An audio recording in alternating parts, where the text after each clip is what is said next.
I'm very happy to welcome Anna Heller to the Classical Music Career Podcast. Very happy to have you here. Thank you so much for joining, and please tell us a little bit about yourself. Well, thank you very much for inviting me. It was really a pleasure and honor because I started following your podcast and I learned already a lot from your advice that you share. And it is something special to be part of it. So not only to be a follower, but also to be an active participant. I'm based in Munich. I'm a classical pianist, and I'm also founder of Moving Classics TV. It's an internet platform for new piano music. I have a really different interest in all sorts of musical genres. I think I have a kind of reputation of being really very versatile, and I'm always curious to find new developments, innovations, searching for new formats, for new performance practices. And so that's kind of a short introduction. Thank you so much. So I would like to talk a little bit today with you about musicians online. And so let's start with Moving Classics. So what is Moving Classics and what is it doing? Moving Classics started when I was searching for a way of reaching many people. So it was a kind of a time in my life where I was doing the salon in Munich, but it was kind of a small location where there were definitely some guests, but I wanted to reach more, and I wanted to share things with let's say with the whole world. With the internet. We're thinking globally. So I was thinking for sort of a content that would allow me to communicate with the world and maybe to build up my own community. So at that time, I was always using Facebook, and I really like social media. I must say this is like something that I always enjoy. So I met one composer, and he was Piotr Lachert. He's Polish, but he lived in Italy, and we became friends over Facebook. And he was asking, because he was at that time, I think 80, or he was already really well-established composer, and he became my mentor. And we were discussing about possibilities of starting something that's interesting and that's something new that not everybody is doing, like searching for the niche for me. And then he said, I have this publishing house in Belgium, and they're doing the tonal contemporary music. There is something like tonal contemporary music. I must admit, at that time, I wasn't really aware of this. So it was new for me. And then he started sending me scores, and I started playing it. And then he said, why don't you do something online? So step by step, I started recording little things and then sharing them. And then I did a dedicated website where I would have a composer of the week. So every week there will be one composer and one work that I will present. We would do interview with a composer so that I can share more about them. And then I would use different platforms and share it with the world. So that's basically Moving Classics. This is like my passion. This is my hobby and my job. So. And do you feel like you were able to reach a wide audience with having that website? The thing is, this is interesting because now we are back to the question about the social media. And I think this is the experience that we all are going through. This is the case for everybody, that the audiences are going back. So in all the social media that we are using, we have negative trend. And it has something to do with social media. No need to say that Twitter has a crisis right now. Facebook is not really very popular in Germany, for example. Many people use closed profiles, or they switch to Instagram. Instagram is overloaded with content. YouTube is also overloaded. So, I mean, LinkedIn, we'll talk about it, I think, especially. So this is the problem everywhere with the content that we have online, and I'm also affected because I'm not the only one doing it. I mean, surely in Facebook, I have 60 plus thousand followers. In LinkedIn, I have something like 31,000 followers. But in Instagram, I have only 3.6 thousand followers, and it doesn't grow. So yeah, I mean, we can talk about social media, tricks too, but surely I would love to reach more. I mean, why not? I mean, like, not for me, but also for composers, because I find they are great. And I mean, some of them are emerging, and I mean, they are not known at all, but I mean, they should be, because I mean, they write music, and this is like the future, and this music should be played. So, I mean, I really want to do it. Speaking of the numbers, it's an amazing, huge, and very impressive numbers for anyone, but especially for someone working in classical music field. I think one of the huge benefits of what you do is what you say is that you are working with unknown composers and new composers, and I think that the usual media channels or newspapers, magazines, TV, they are more focused on well-established names, on the stories that already known. But having someone who can present them to a wider audience like you, this is absolutely amazing. I'm actually curious about the subject of the content. Absolutely, we are overflown with content, and we keep creating more content, and people everywhere. What do we do? How do we stand out as classical musicians online? I think today the only way to stand out is to have something where you have your passion for. I mean, people feel it. I mean, it should be really authentic. And because they will notice that if it's created by artificial intelligence, or if it's just just created because you think you have to sell something, or you have to present your performances, I mean, people understand it, so it doesn't really give them added value. So nobody will follow me for that. Every time when I post something about my performances, I might even lose followers because they think, oh, yeah, I mean, she's posting too much. I mean, people don't like it. But I think, I mean, like, for me personally, I try to post things about new piano music. So this is like my area, and I stay with it. Surely from time to time I post things about my performances in general, but this is not the focus. And I try to stay with this and really be very consecutive and do it every week, or even a couple of days on a row, so that people always notice, okay, she's doing this. And so I try to use the same formats. For example, the video recordings that I do, I use the same setting. I try to follow the rhythm. So it's like my videos are released on a certain day. I mean, now it's, for example, on Sunday. I changed it from Friday, so it's on Sunday, so that people know, okay, this is the time where you get new content from me. So if they like it, they can join me for this content, because I know that now with these algorithms, this content won't reach them automatically because it's controlled by algorithms on the social media. So some people would really need to look it up, and they should know what to search for. And I think this is how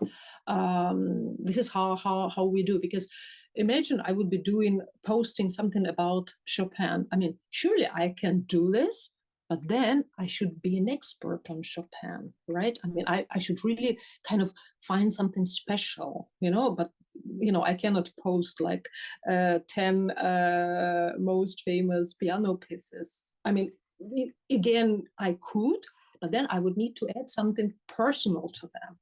And this is like for me, it's, I mean, like, my expertise is really new piano music. So, and emerging, yes, exactly, emerging composers. I mean, of course, from time to time, I would take somebody who is already published. I mean, why not? If I like the music, I mean, but it's not a profile. So it's actually, it's like just like about everywhere else, you need to find a certain niche, you need to find a certain expertise. Then it's just, a curious question. Do you start it when you already have that expertise, or do you start about being passionate about something and you create expertise while you are doing, making your content? I mean, this is a good question. Yeah. I'll be very open with you.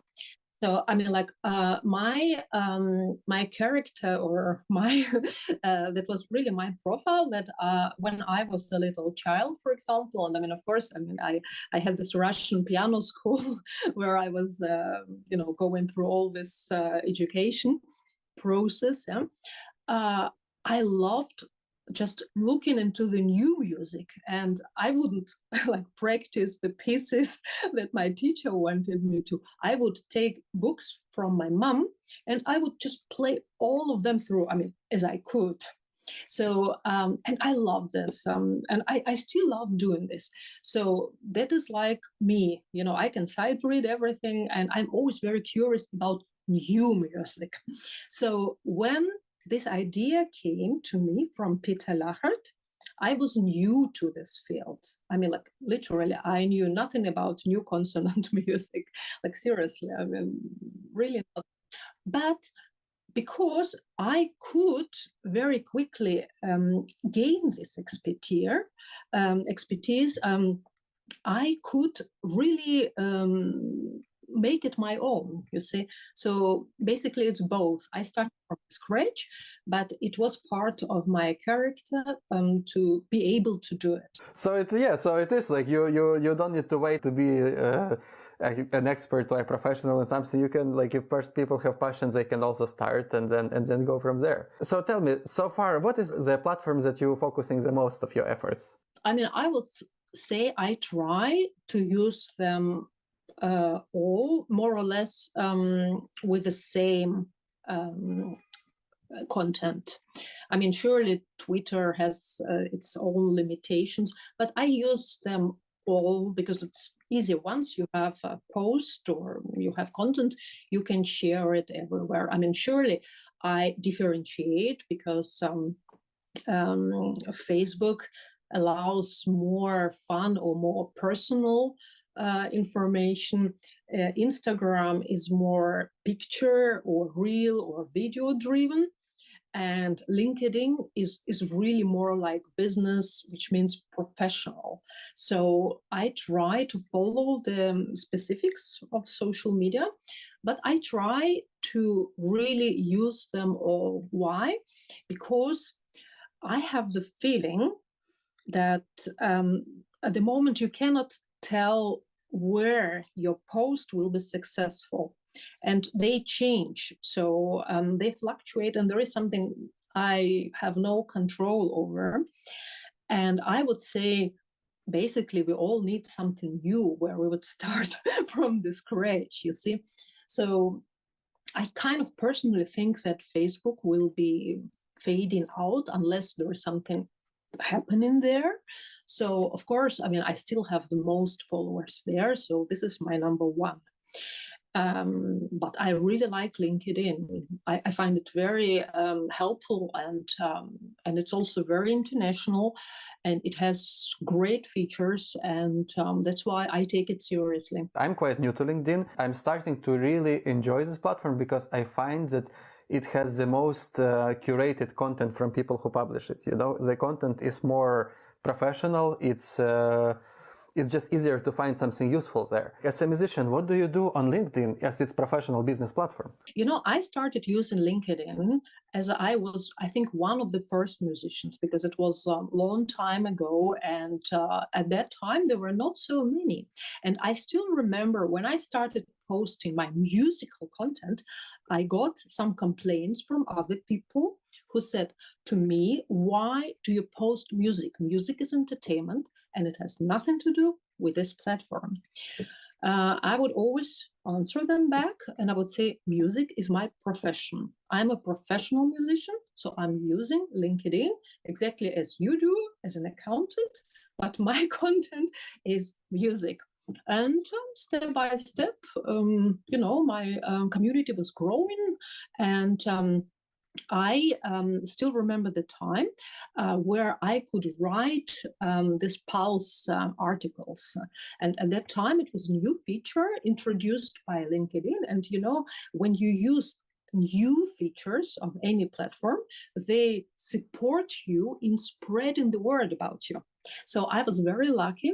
My first article got really well reception, and it motivated me, and I was writing short articles about different things. I think I discussed if musicians should play for free, or what should they wear, or what is the character of a musician, empathy and things like this.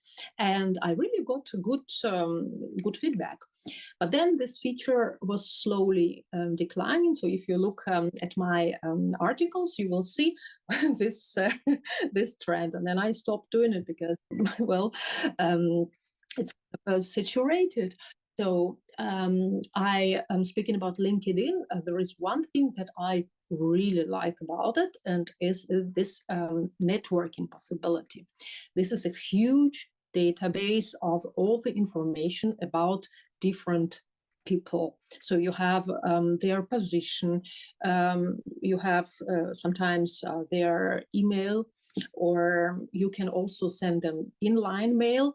I mean, I'm using premium feature, which is expensive, but it's really worthwhile to use it, because I see all these people, I can contact them, I can, and it helped me really a lot during also my not only internet business.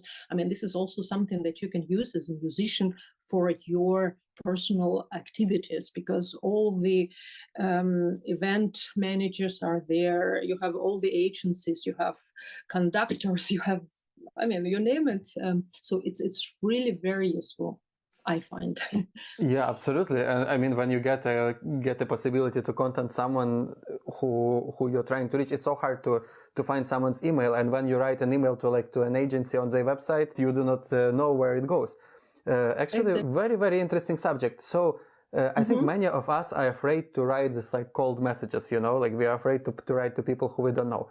How to start the conversation?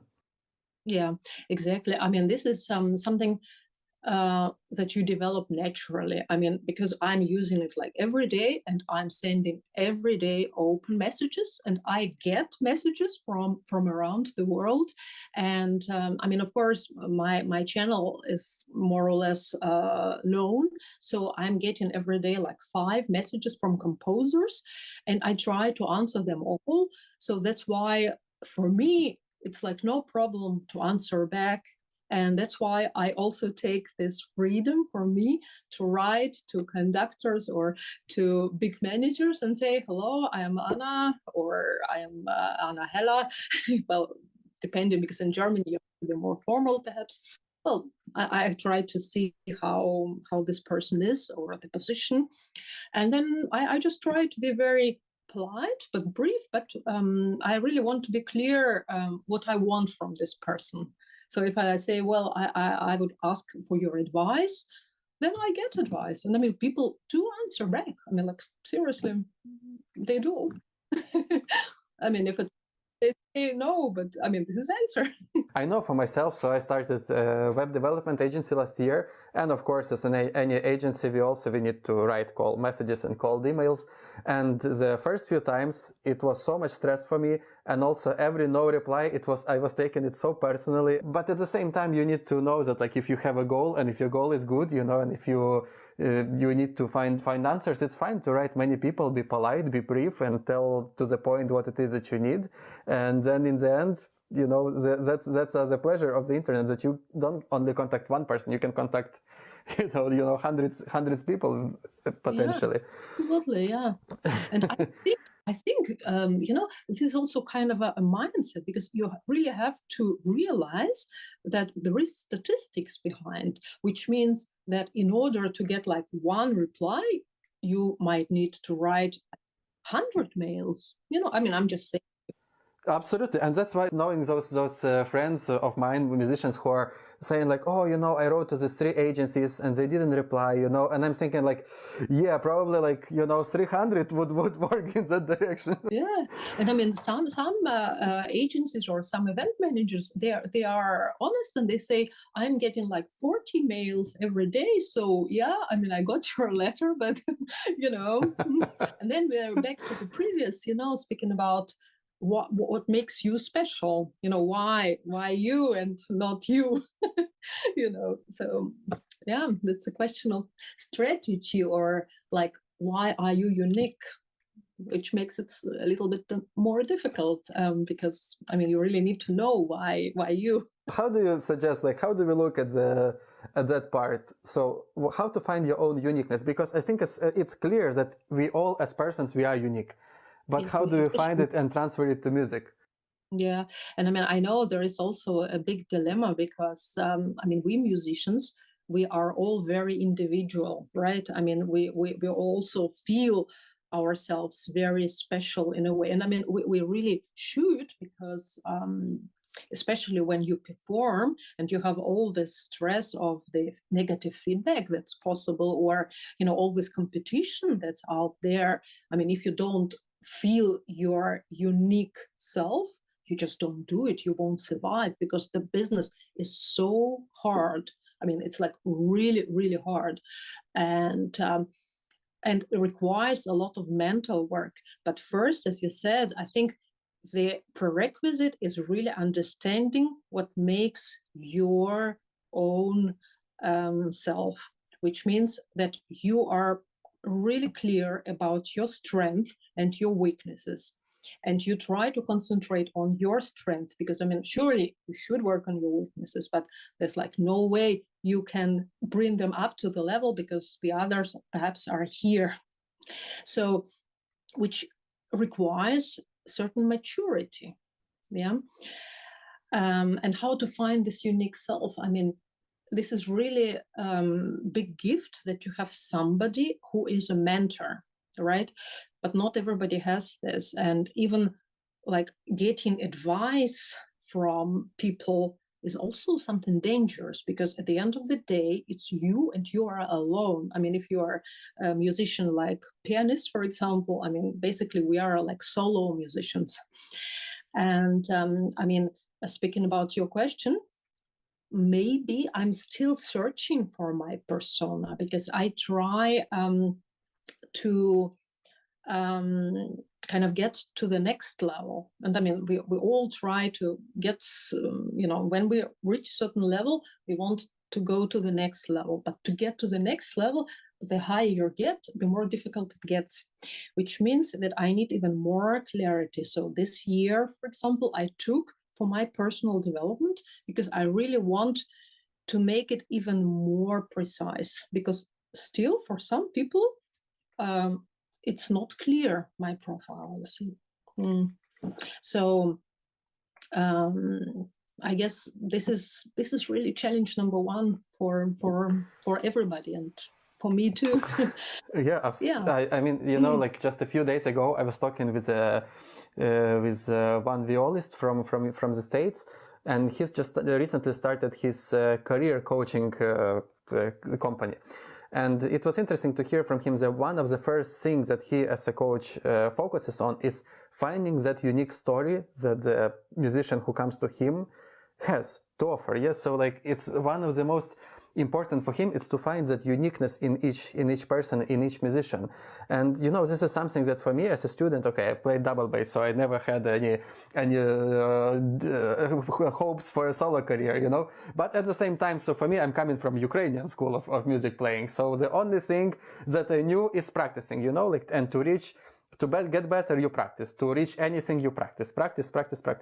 And it's fine. It allowed me to get a job in the orchestra, and so it's good. But after you practice and after you reach that level where you play more or less like, a lot of people on that level, how do you go from there? Then it has really much less to do with your playing and much more with those things like finding a story, like having a good network, having good connections, and so on. Coming back to content and to social media.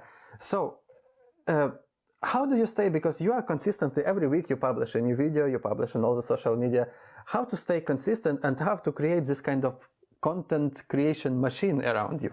Well, I think it requires some planning. So it's not like like I sit today and I think, oh well, now it's Monday evening, so why don't we create something?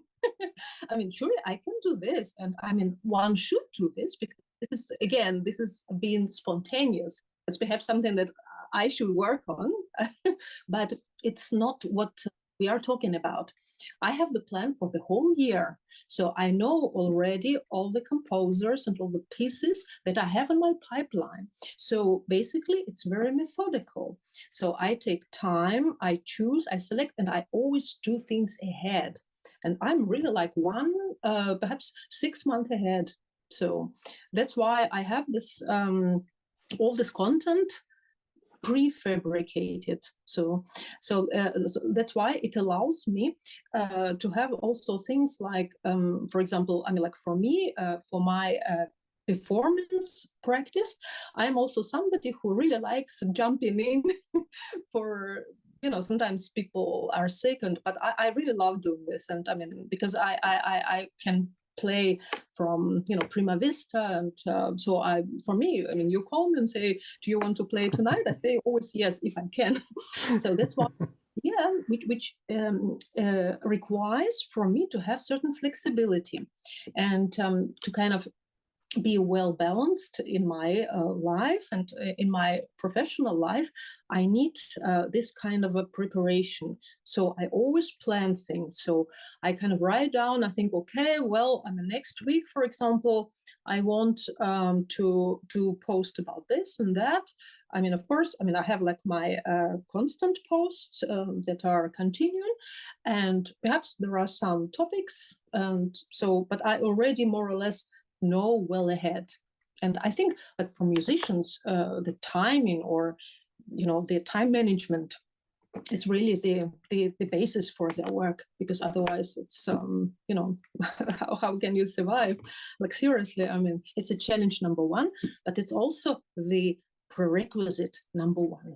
Absolutely. Wow. So you plan content for 6 months in advance. Big picture, 1 year, yes. So this is what makes a successful content creator. I was, the other day, I thought, oh, okay, I planned my post for the next 3 days. I was so proud of myself. Sorry to disappoint you. I mean, but I think for some people it may be something they will think, oh my God, she's worse than, I don't know, accountant or something. Absolutely not. Absolutely not. I mean, when we start creating content online, and this is something that I'm now learning from a very scratch, because as an orchestra musician, I never needed to produce any content, you know. And I think when you are being consistent, and when you are actually planning this so well, and when you have a consistent day and consistent type of post, also your audience feels that you take care of it, and that you care of them, and that gives them a reason to stick around and to continue following and supporting. And so, wow, something for me new to learn today. This is how you plan in advance. I think exactly this is the credibility, I think, because people want to trust your content. Do you batch produce content? Do you sit down for one sitting and then you create many pieces of content for the future? Well, you see, I used to do that, but I noticed that when I sit long time on on one content, I tend to get more flexible as the time goes. So personally, but you know, it really has to do with my character. So I need different activities. You see, I mean, because maybe somebody is different, so they sit 2 hours, and I prefer to work in short episodes. So I prefer to change, because when I change activities, I get better.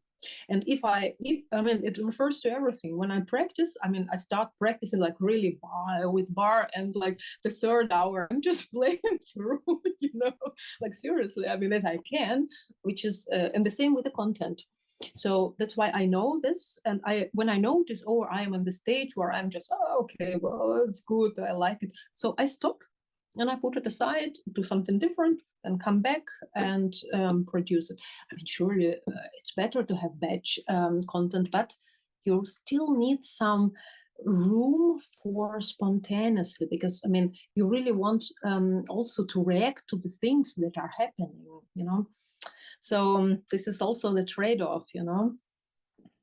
I mean, this is something that I also improve, because, you know, yeah, you need to react, you need to be able, but again, you know, this is like the next level.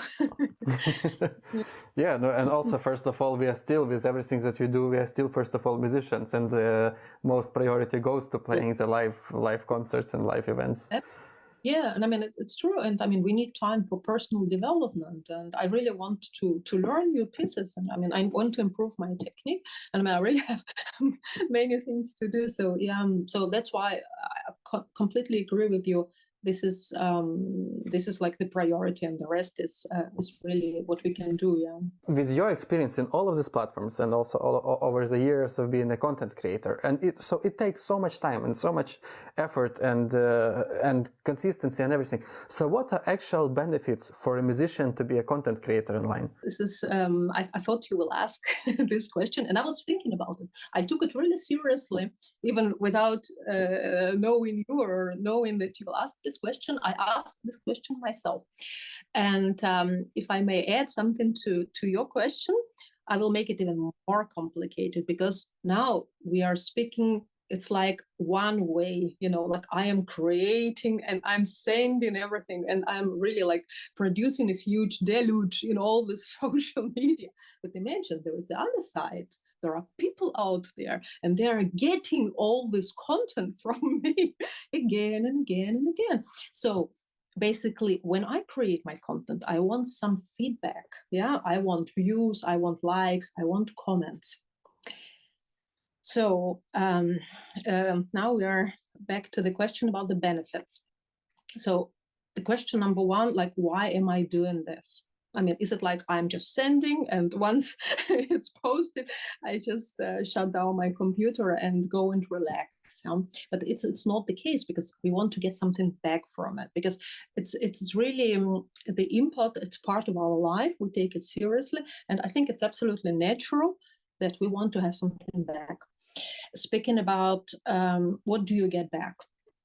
I mean, surely you can get followers, and followers are your potential clients, your audience, who will buy tickets or who would buy services that you offer online, for example. They can be producers, they can be managers, they can be agencies. So anybody out there is your potential benefit, I think, right? So this is also important to keep in mind. But basically, anybody who is sending you any art of attention is your client, is something valuable, because, you know, today bad comments are great to have, you know. I mean, you don't really need only good comments. The worst thing to have is to have 0 views, to have 0 comments, because this is like the end of it. You know, you're not getting any further. I mean, surely platforms like YouTube, or now in Facebook with all the stars, they offer monetary benefits. But we don't, I would say that classical musicians seldomly have the conditions to get it monetized, which is a problem. So basically, you don't get money for all the content that you are sending out there. And this should also be clear, because to create a content, it's not only time, it's sometimes also the monetary expenses, which makes it a little bit difficult for some musicians, because we are not Sol Gabetta, you know, with all these concerts around the world. You have to manage your personal budget very, very tightly. And all these platforms, they want you to buy their monetary services, which means that I certainly buy Facebook adverts or Instagram adverts. I pay for LinkedIn, things like this. which makes it expensive for me to produce content. And I mean, all the videos that I produce, I also pay for myself, and which is also kind of trade-off. So what do you get from this? Certainly for certain people, they have their cutoffs. I mean, I don't really know the figures right now, because I'm not really in this segment, where I would say, I think it was something like 100,000 followers in Twitter to get DECA contract, but maybe I'm wrong, so I don't want to give any figures. But I mean, you know it yourself, if somebody has 1 million followers, they might get a record company, but with 60,000, you don't get any any record company. I mean, it's like, even if it's a lot. I think it's also easy to put, in a sense of like why followers matter, because I was just this morning with my breakfast was watching this cooking show, and there was a restaurant that had 45,000 Instagram followers, and they were looking for investment, and it was not even a restaurant, it was just someone running from the kitchen. And then the investor says, well, for another restaurant to get 45,000 followers from zero, it needs to be at least 100,000 euros spent in marketing. So, there is your exact benefit, that someone doesn't need to spend that much money in your marketing. And I mean, we all know, to get new followers, I mean, this is like horrendously expensive, like seriously expensive, because you think like you invest 10 euro a day, but you get like 0 views, and this is like one post. So I mean, this is like unrealistic. I mean, like, seriously, it's just, don't even start, because it doesn't get you anywhere. And I mean, it depends also on, let's say, some event managers, because some don't take Facebook seriously. So you say, oh, I have some followers, and they say, well, so what? I mean, do you have a newspaper talking about you? And you say, well, maybe I have like, well, 3. And they say, well, okay, well, then call us when you have more. But I mean, surely they are old-fashioned, but like this, I mean, they want your newspaper critiques. They don't want your followers on Instagram. So it's difficult. Like, what you get from it? Attention, I guess. Yeah. I mean, any sort of attention. Yeah. Yeah, but I think it's like, even if not to go too much into like the followers numbers and all of this, it's still, as musicians, it is part of, and of course we are all different. I've met many musicians who hate social media and who don't like it, and who don't want to do it, and it's absolutely fine, and it's their choice.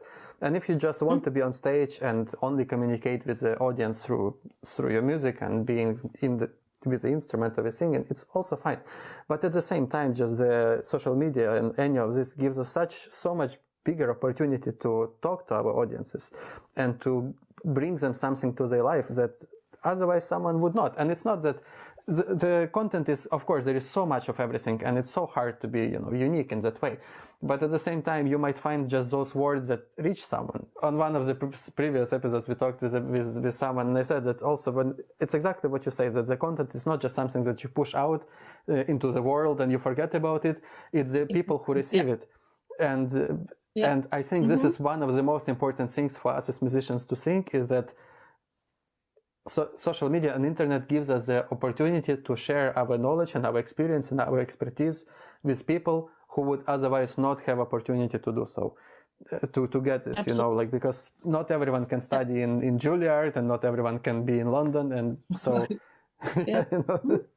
Absolutely, yes, I agree with you completely. And you just get something back.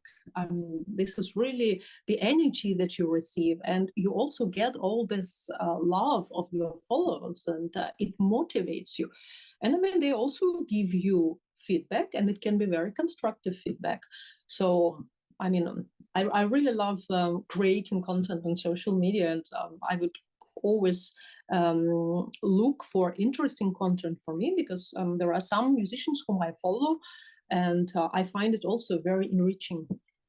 Yeah, and I think what I'm learning now, also from starting doing more in social media, is that there is that word social in media, and it should be social, because there are many musicians who just do this outbound content, like, I played here is me, but then there is no communication with the audience. And I think that is quite a mistake, because already for being on social media for, like, I don't know, 3 months, I've met so many interesting people and made so many interesting connections that I would otherwise not, that, like, and in this way of communication, I'm thinking, where was I all these years? It's so interesting to meet these people and talk to them. You can also communicate with the star. Yes.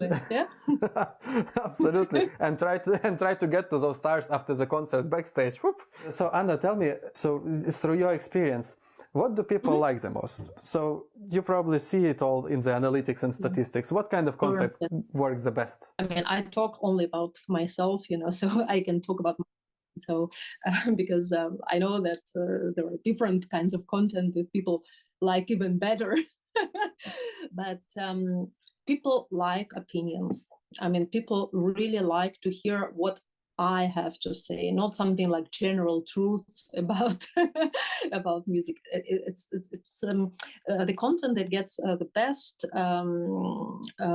traction or the best exposure is when I share my thoughts. So that's what people want to hear. So it's they like it. I mean, surely they also like good pictures. I mean, this is nothing new, something really that kind of sticks out. But they like originality. They people follow me because they know that I bring new ideas, that I have kind of innovations, and I have something different that they won't find anywhere. That's why they come to me. And that's why I try not to disappoint them. And surely it puts a little bit of pressure on me now, because I mean, I know that this is the expectation, but this is part of me. So when they are curious and I'm curious, and there is always something new happening. So so these things will get the best views. So also another question, when you already reach this kind of follower base like you have, you are obviously like this huge influencer in classical music industry, being online. So how is it in classical music? Do companies and brands approach you and try to do some kind of deal with advertising and things like that? Well, very few.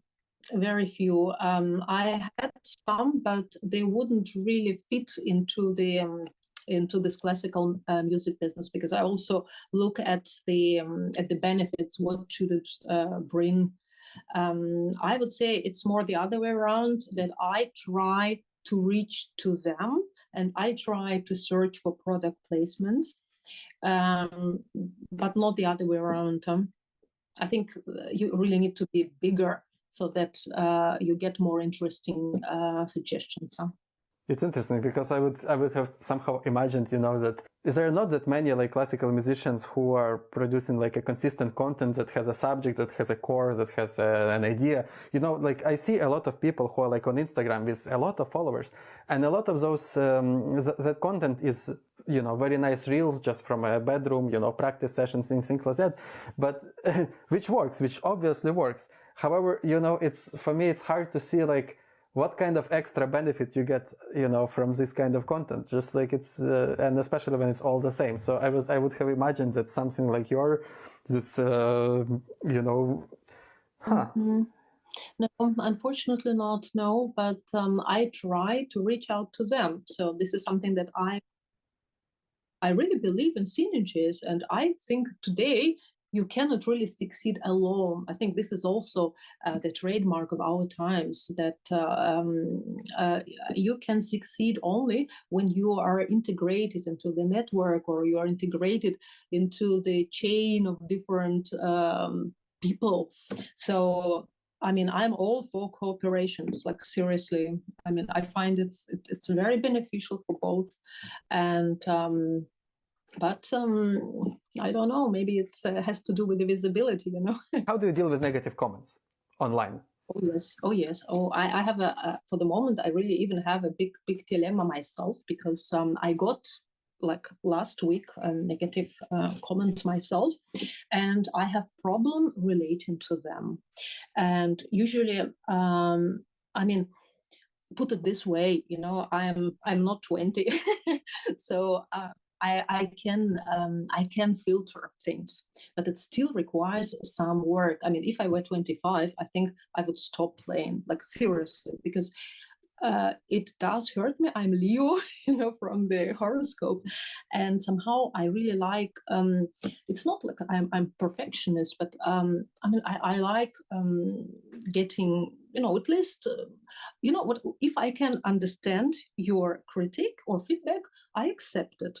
But if somebody writes or somebody says she doesn't have a soul, or she doesn't, she plays with many wrong notes, and I listen and I don't hear them, or somebody says she plays with the wrong rhythm, and I just hear, okay, yes, it's my interpretation. I over accentuate something, but come on, So I kind of, I don't know, I have a problem with that.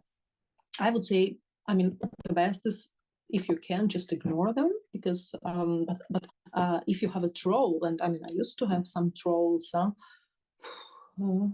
I mean definitely you block them if you can, and you just kind of ignore them. But sometimes this negative feedback goes to your managers, and this is a big problem, and I haven't found the answer to that, because they kind of get led by this, and that's why I said before, this is so dangerous, because like one comment, I mean, even you say, well, of course, I mean, everybody says, forget it, I mean, but somehow it can hurt so much that you start self-doubting. Sometimes you really need even professional, for example, professional help, because once I played in one hotel, and everything went well, and when I finished, I could hear there was one man like talking to the director of this hotel, who was like saying something, and they were watching to me, and I could see on the face of this lady, she was like going like really from this to this. And when I finished playing, I mean, surely it wasn't great. I mean, I know it myself, but I mean, it was okay. I mean, especially, like for this situation. I mean, it was okay. But she was like, okay. And she never talked to me again after that. And she never explained. And I mean, I couldn't, and it kind of, and it was much, I was much younger. It's really like over 10 years ago. But I got such a problem, you wouldn't believe it. And sometimes I would even have panic during playing. And some pieces, when I play them, I still get this, because I don't know, it just influenced my brain so much.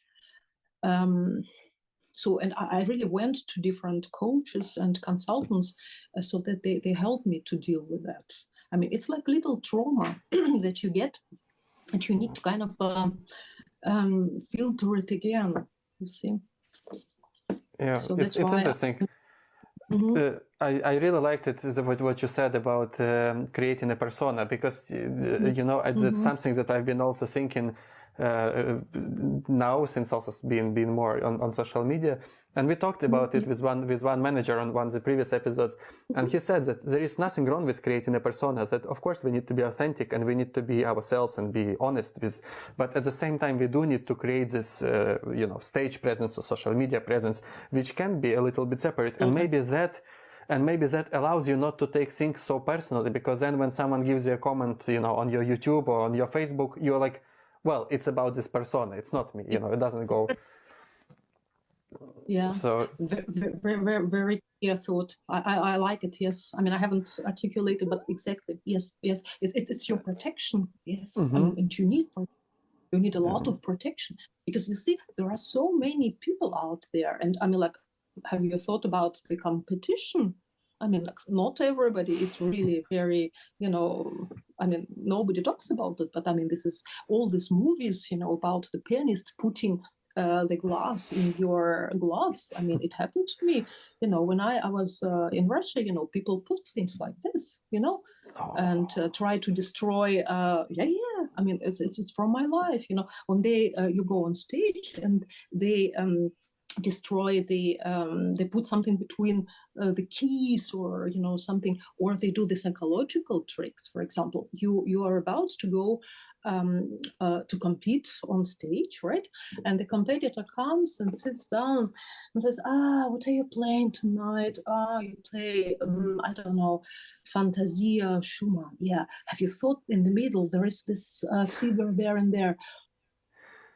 And then even if you said that, you go on stage, you play, and this figure in the middle of there, you start thinking. And then, for example, me, I get mixed because I think about it.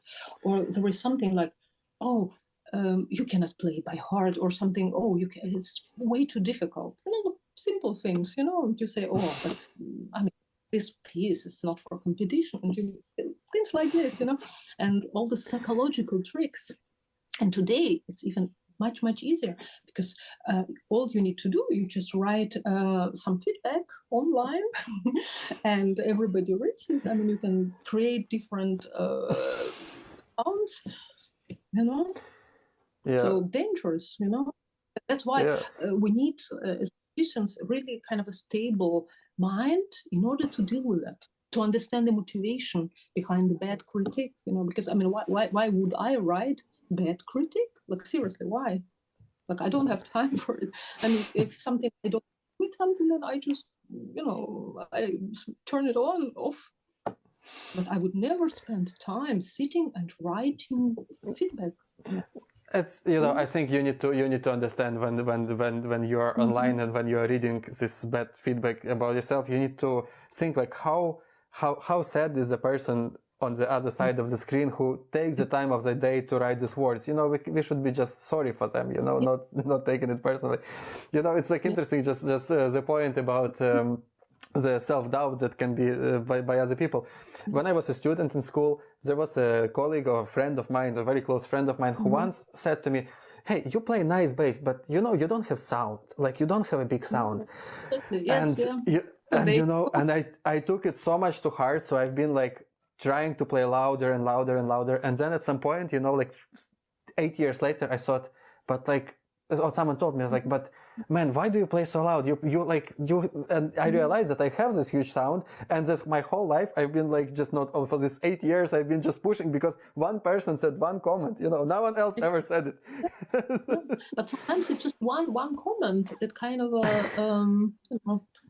I mean, why? But the mind is so funny sometimes, and it's all so irrational. That's why I really watch out. Yes. So when you record the video, because you produce the content every week, when you record the video, how do you make a decision that the video is ready?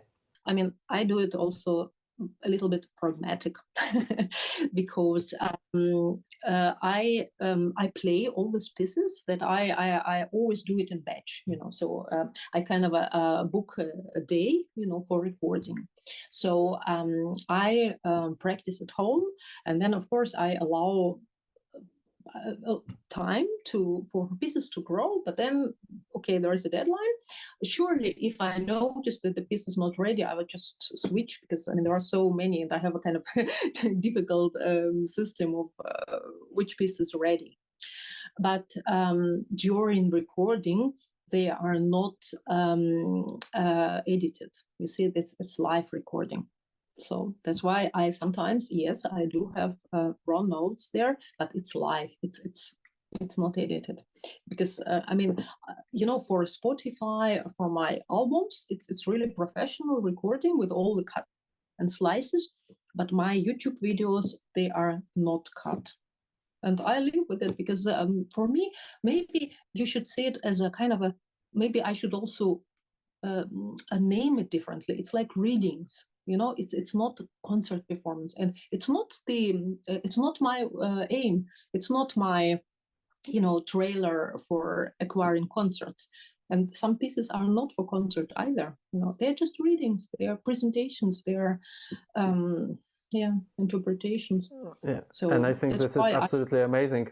And I think that the composers are very lucky to have a person like you who can present their music and bring their music to life and to audiences, because I would rather have someone like you who can present every week a different piece and introduce me to a new music than someone who would spend months preparing and producing like one No, piece, no, piece that's a month or one piece in 2 months, you know. So therefore, I think how you do it and what you do is absolutely fantastic. 500 Mhm. composers, you said you connected with over 500 composers over this time. Yes, I mean, yes. I mean, over the last years, over 500 composers I communicated with, and I recorded their videos. Yes, it's This it's is really a lot, fantastic. Wow. actually. Yeah. Yeah, wow.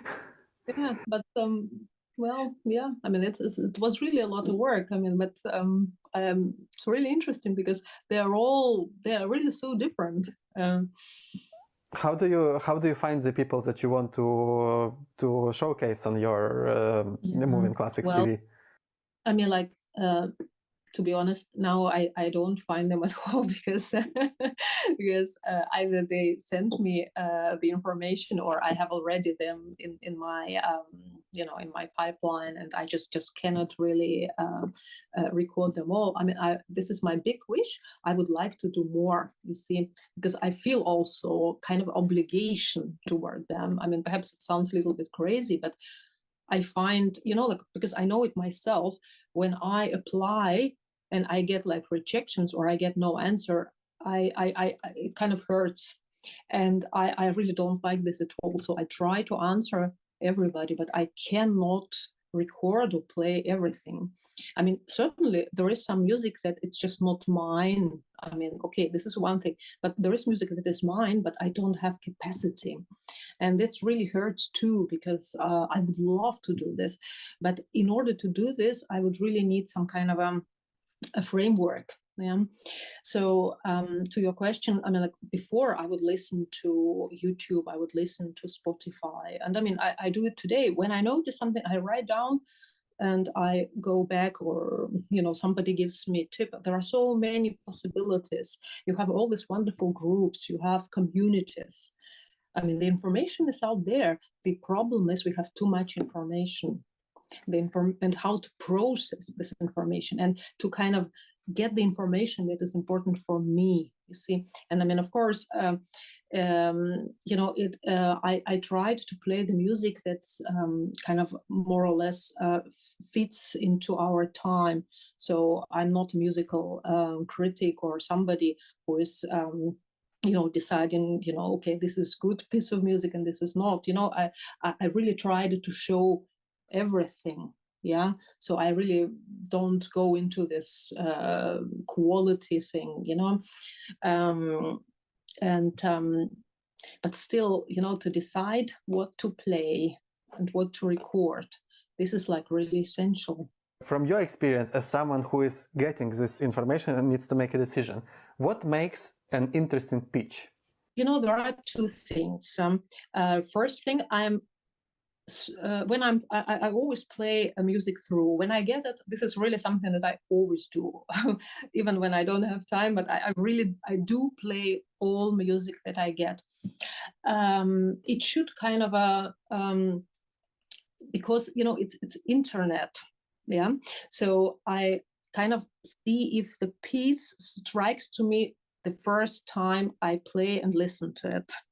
So this is like my algorithm number one, because otherwise it's difficult to present it, because there are pieces, they are like good wine, but they need time. So I mean, I might record them, but perhaps at a later date. So there must be something that kind of strikes to me, something particular about it. I mean, certainly it can be only the title, yeah, but the title makes it interesting. I mean, I agree, yes, I would still record it because it interests me. There must be something special about it, and again, I should be able to play it, because I mean, basically, it became my piece, so it should be my music too.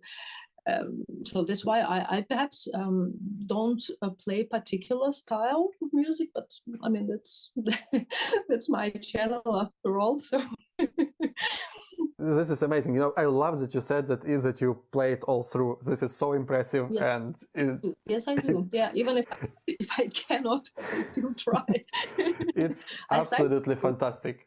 like really all of them, and I have my iPad where we're talking, so it's full of this music, and I really enjoy it. I mean, for me, this is like my quality time, it's the best time that I have. I really kind of enjoy looking for new music. So this is like fun time. Yeah, I think, you know, if people, when the composers will hear that you read through all the music, Yes. you would get even more, you know, because Yeah, I mean, good, because I mean, I'm always looking for something special. And I mean, this is, you know, this is, I mean, I must say, unfortunately, but this is like really true. I mean, look at all these pianists or all these composers. I mean, we are getting good music, and I'm getting like really good music, but we are all searching for something like sensational. I mean, this is how it works. Yeah, I mean, I really don't like it because I find that you know, that especially in the classical music, the expectations are crazy. I mean, they are like really crazy, because if we play, we should play like Horowitz from the technical point of view and Rubinstein from the interpretational side, you see. But I mean, who can play like this? And if people play just really well, it's not good, you know. Like, seriously, it's not. So that's why, you know, that's why speaking about the composers, I mean, it makes always sense to send one more score and to produce one more composition, because, you know, there is a masterpiece out there somewhere in the world. I feel it. So there's always place for really, really good music, always. Yeah, yeah. Well, you know what you said. It's interesting that people expect, yes, that you need to play like this, and just the expectation is Yes. so high. And I'm wondering where, you know, where it's coming from. Like, is it just because of the recordings that we are so used to the sound of the CD, which is polished, you know, or is it just because everything became so global? Because, you know, in the old times when people moved with carriages, there would be just like that many people who could come to your city or to your village to play, right? And you would have this local artist performing there, and this is all you know. But now we live in such a global world, and when we were doing some research with my company about who is performing in which venues, and when you go through this top A-class venues, it's really the same list of people. It's the same list of musicians over and over, year after year, you know. And of course, there are this like smaller concerts and like lunchtime concerts and everything, but the evening concerts, the main concert, is pretty much the same. I agree with you completely, because you know, I thought about it also a lot, because as I'm a concert pianist, I have to deal with feedback from the audience, and this is something that's on my mind at the moment. Because how you deal with it, because you always get it, and there is always somebody out there who gives you feedback and they say, oh, this is like a disaster. Yeah. And you try to understand.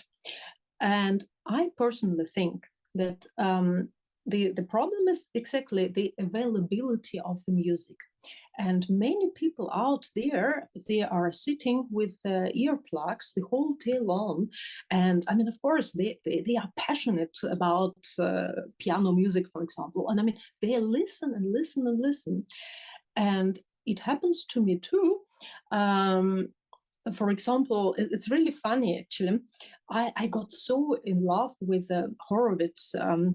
Playing, you wouldn't believe it. I think that was, of course, I mean, it was the Träumerei, this river, and I was listening and listening, and I played it, and the YouTube, and I recorded, put it online, and the YouTube said to me, "Oh, this is not your recording." Because some sequences are exactly as Horowitz, because I heard it hundreds of times, and certain sequences were like this, which is really not good, because, you know, but people have it in their mind. This is the idea how the piece should be. And then imagine I play really well-known pieces, and if it's not the same tempo, or if I over accentuate, and I mean, I tend to do this, you know, I really love rubato personally very much. So my tempo or my rhythm can be different. And I really, I find it something like, it's me, but some people find it very irritating, and they find me very unmusical. And I mean, of course, there is music where it doesn't need rubato. I agree completely. But still, if it's not the, your image, and you get it from me, you really need to be either open person or you need to understand something of music about music in order to say, well, yes, but this is your interpretation. So that's why musicians who offer really good standard interpretations, especially at the beginning of the career, they get further.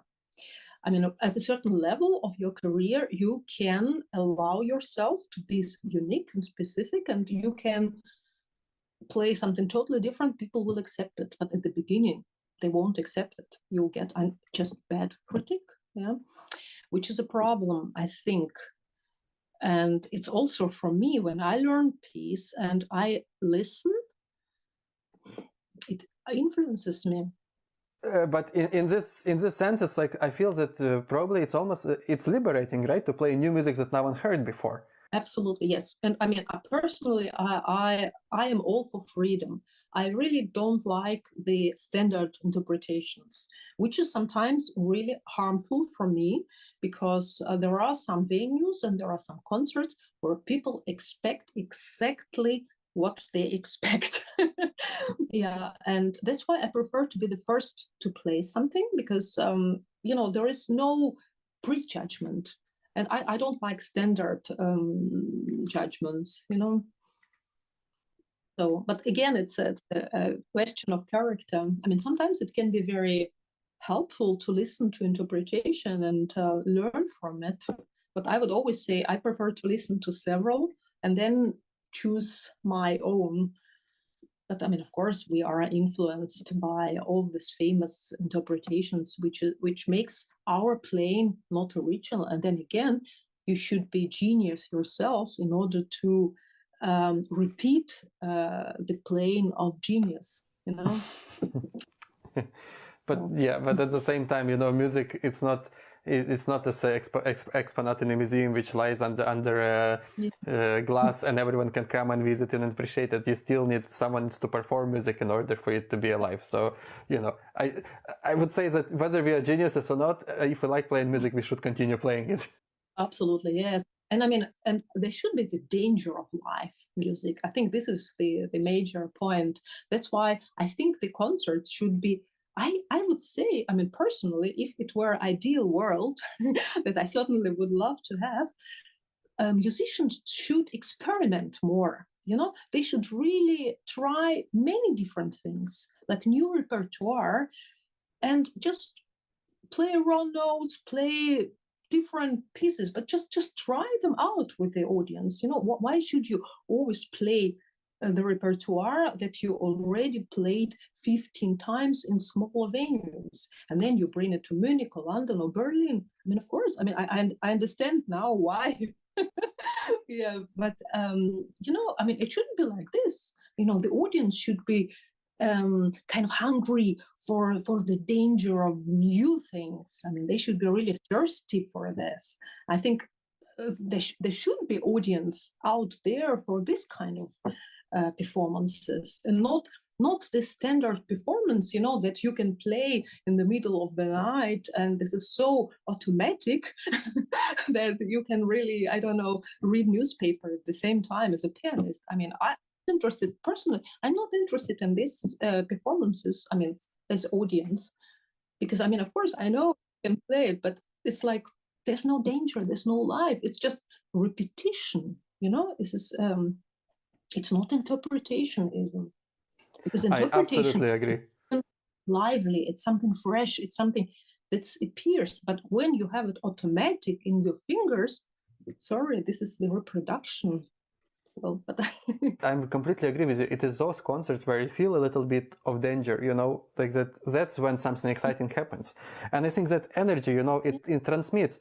And so, when we can talk, of course, like, a lot about classical music audience and how many audience we have and what age the audiences are.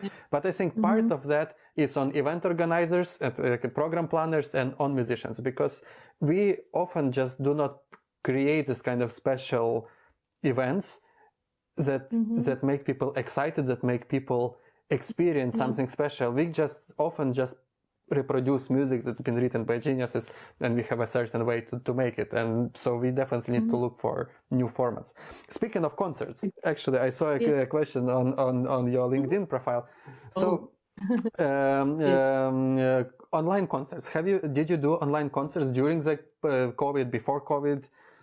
Yes, yeah, and this is also a part of your other question. It was Metora company. Metora company was a startup in Corona time, and they approached me with the idea to try their platform. So basically, that was their idea. They said, "Okay, we are developing it from the scratch. So why don't you just try it?" So yes, I started doing it, and maybe it was perhaps strategically not the right move in a way that some people were doing it over YouTube, which I could have done too. But because I was with Metora at that time, we were doing it, I think we did it half a year. And it was perhaps once a month, and we tried. I did it from my room, so I moved my instrument and put this iPad again and and tried to to stream the concerts. The problem was technical side. I mean, they had problem what Skype, for example, also has, or I think Zoom has it too. With this lag, and it was also for me really problem of my internet connection at home, although I really had really the best, but for some reason at certain time of the day I had a problem with the internet, and it also went into the performance, so people were not really happy with the quality. So I had a very small circle of people. I mean, they were really my followers, the most active followers.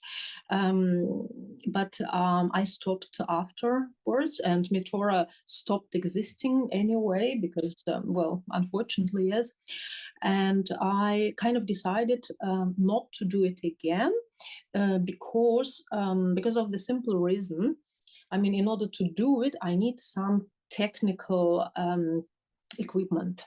So either the question was either I invest into it, yeah, and I organize it, or I just decide that for the moment it's not really important for me. So I do my content creation as I always do. So, and basically my decision was not to do it. Yeah. Although I like the idea of hybrid concerts. I mean, I would personally really love to do this, but it's a question of money, because I mean, of course, I know people in Munich who could do this, but it's still very expensive, and I would need to organize it myself.